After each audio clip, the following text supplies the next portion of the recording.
Comment faire le tri dans ses activités quand on est multipotentiel? Bonjour, je suis Amandine, votre coach de transformation et révélatrice de talent pour vous les femmes hypersensibles et multipassionnées. Parfois on me dit, j'ai besoin de clarifier sur quoi focaliser mon attention parmi mes multiples passions et faire le tri dans mes activités.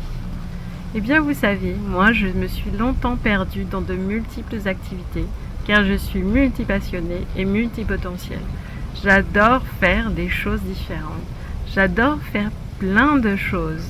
C'est comme si ma vie était une palette de couleurs différentes et j'en ai besoin pour différents moments, différentes énergies. Et cela, c'est aussi bien, dans le travail, dans mes activités professionnelles, que dans mes sports, que dans mes relations, dans mes voyages, etc. Et en réalité, je ne voulais jamais lâcher aucune activité parce que je pensais que j'allais perdre une partie de moi et m'éteindre. Parce que tout cela, toutes mes passions font partie de moi. Et j'adore le changement, j'adore la diversité.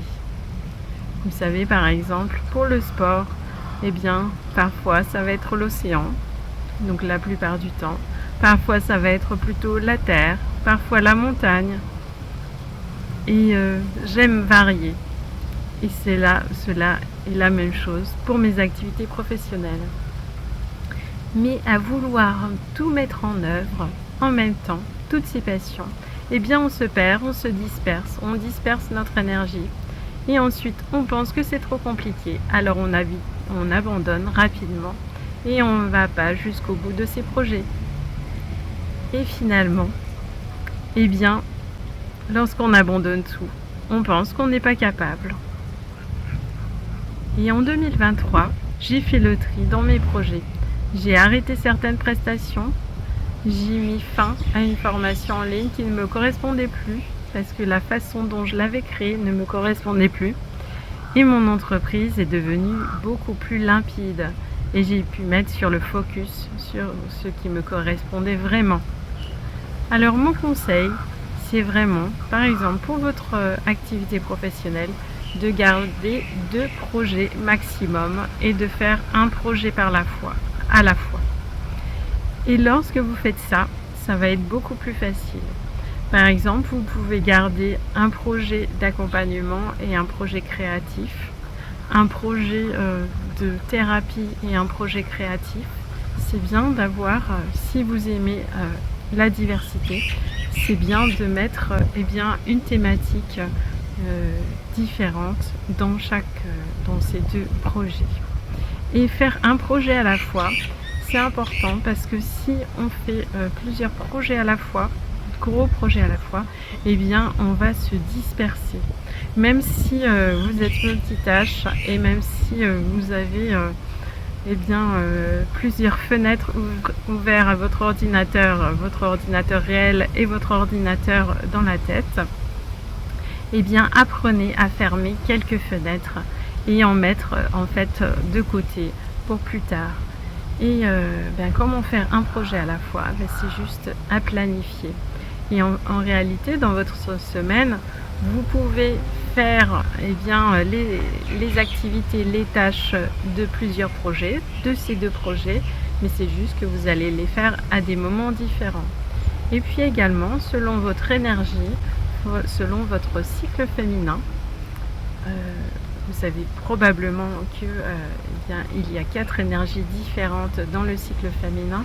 Vous allez adapter vos tâches également à votre cycle et donc peut-être réaliser plus un projet créatif lorsque vous êtes en phase d'introspection et un projet peut-être plus intellectuel qui va vers les autres quand vous êtes avec une énergie tournée vers l'extérieur.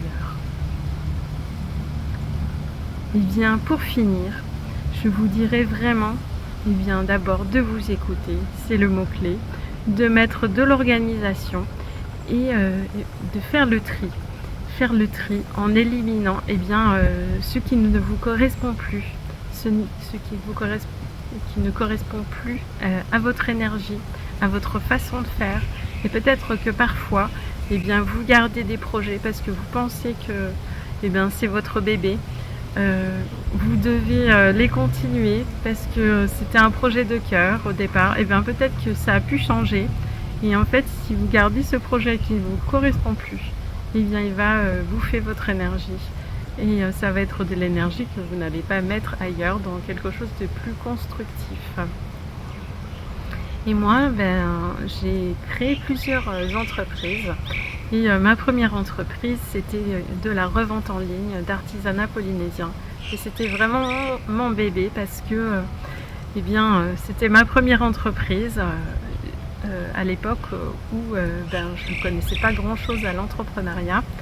Et ça a été difficile pour moi de la fermer complètement. Mais ça a été salvateur parce que j'ai pu m'ouvrir à autre chose. Et ensuite, ça m'a ouvert les portes de la thérapie et du massage. Autrement, je n'aurais pas eu la place de mener cette nouvelle entreprise, cette nouvelle activité. Donc, faites du mieux que vous pouvez, même si vous adorez faire des choses. Parfois, vous pouvez peut-être juste garder certaines choses, certains projets en loisir et que ça ne devienne pas des projets professionnels qui prennent toute votre énergie. Donc gardez votre focus et je vous dis à bientôt.